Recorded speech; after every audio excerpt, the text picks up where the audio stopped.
السلام عليكم خوتي المشاهدين، خواتاتي، لاباس عليكم؟ بخير، مزيانين، هانيين؟ كنتمنى ان شاء الله يا ربي نلقاكم بصحه جيده وتكونوا على خير وبخير يا ربي، امين.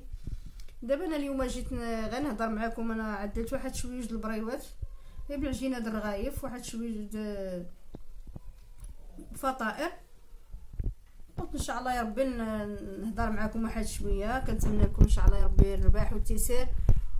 واللي ما دخلتش عنده في هذه السيمانه، راه كان الوالد عندي مرض بزاف وما كنتش كندخل اليوتيوب والوالد ديالي مريض عيان بزاف، مسكين، عنده القلب والمعده ومصاران المهم معدوم بزاف. عليك ما كندخلش اليوتيوب، ما كنشوف لكمش القنوات ديالكم، غيسمحوا لي بزاف. ان شاء الله يا ربي ما غدوز هاد الاخر المرض، هاد الحاجه، هاد المرض، والحمد لله، اللهم لك الحمد عليها.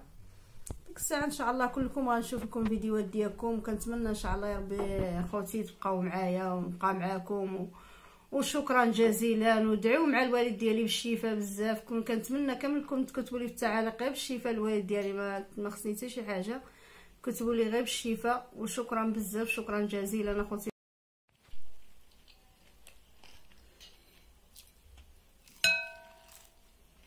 يعني بالعجينه الفطائر نعدلوا ان شاء الله بريوات. الشيوات كيجيو في رمضان خفافين ومزيونين الفطور، وهادشي اللي كاين.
تبارك الله كيفاش هذا مفروماج، هذا ما معمرهم بالخضره والكفته.